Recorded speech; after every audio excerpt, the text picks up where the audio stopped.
আসসালামু আলাইকুম ভিউয়ার্স, আশা করি সবাই ভালো আছেন।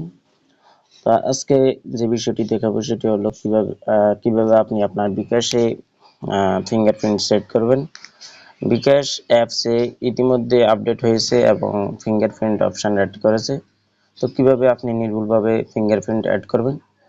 তো প্রথমে আপনাকে যে কাজটি করতে হবে, আপনাকে প্লে স্টোরে চলে যেতে হবে। যদি আপনার বিকাশ অ্যাপটি আপডেট না থাকে, আপডেট দিতে হবে।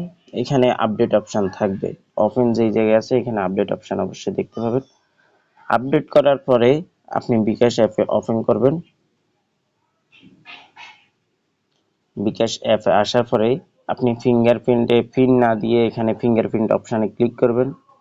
ক্লিক করার পর আপনি এখানে বলছে টাচ ফেস আইডি চালু, অর্থাৎ আপনি পরবর্তীতে ক্লিক করে দিবেন, কিছু করার দরকার নেই, যেটা আমি বলে দিতেছি।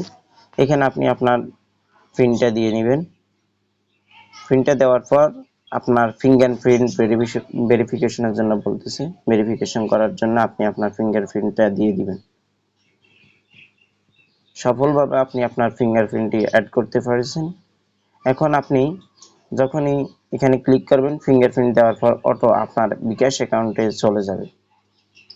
দেখতে পাচ্ছেন আমি ফিঙ্গারপ্রিন্ট দিয়ে অটো বিকাশ অ্যাকাউন্টে প্রবেশ করেছি। তো আশা করি বিষয়টি বুঝতে পারছেন। আশা করি সকলে উপকৃত হবেন। সবাই ভালো থাকেন। আসসালামু আলাইকুম।